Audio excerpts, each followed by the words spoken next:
In the first multiracial democracy in American history, beginning in 1965. And is that multiracial democracy so hard fought for, so dearly won by both service members and civil rights heroes that is on the line right now? And in the same way that the country helped President Johnson find his power, I'm asking you to join me in helping President Biden find his.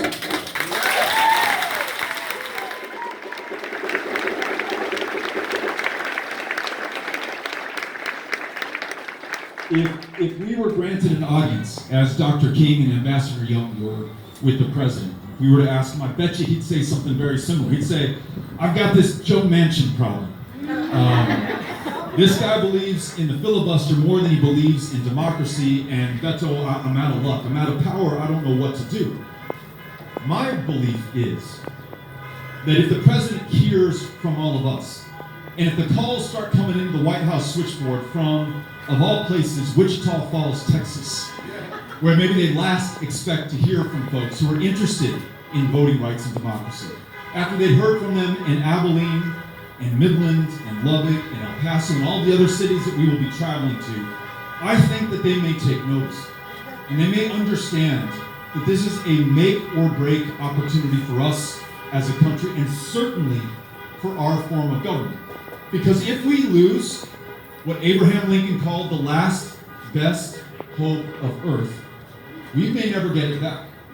If this form of government is so exceptional, maybe we lose it to human history once again. That is the challenge, and that is the charge. And this is what I think we can do together. If you have not already signed in or signed up with us, there's some clipboards that are circulating, please do. I want to get in touch with you, and I want to share the direct number to the White House so that they can hear from you.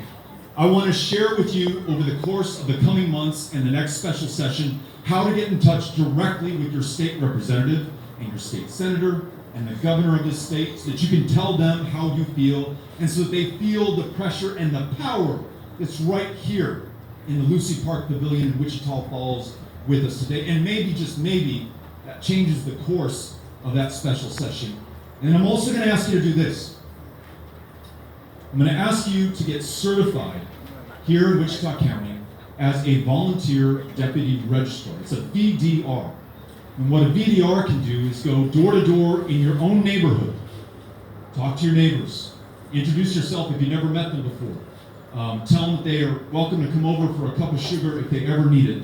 But you're here now to talk about politics, democracy, and voting. And by the way, you don't care if they're a Republican or a Democrat. You just want to make sure they can vote. And if they say, you know, I don't know that my vote counts, I don't even know how this thing works, I don't know how you get signed up, you tell them, the good news is I'm a VDR, and I can get you registered right here at your door. I've done that in my neighborhood, in Sunset Heights and El Paso, and it feels good. I've gotten certified in Midland County, in Lubbock County, in Webb County on the border, in Laredo, Texas, and registered voters in those communities as well. This, ladies and gentlemen, is our plan B. If we're unsuccessful in Texas, if we're unsuccessful in the U.S. Senate with the For the People Act, it is the Voting Rights Act of our day that I want President Biden to put all of his muscle behind, then what we can do is register enough of those 7 million non-voters and get them to participate in the next election so that those who do not care enough about democracy to defend it can be replaced by those who will. Are you with me on this? All right. That's what I would like us to do. That's what I would like us to do, and I would love for us to do it together. In the spirit of democracy, I want to make sure that I bring in as many voices to the conversation as possible. And to be clear, you don't have to agree with me. You can tell me that you've got a different solution to the same problem. You can challenge me as to whether or not we have a problem at all. Or tell me that there's a more important problem that you want us to be focused on. Whatever it is, I want to make sure that I have the chance, and all of us have the chance to hear you. So Cynthia, who is right here, has got a microphone in her hand. If you will raise yours, she'll bring that over to you, and we'll have a chance to bring everyone into the conversation. So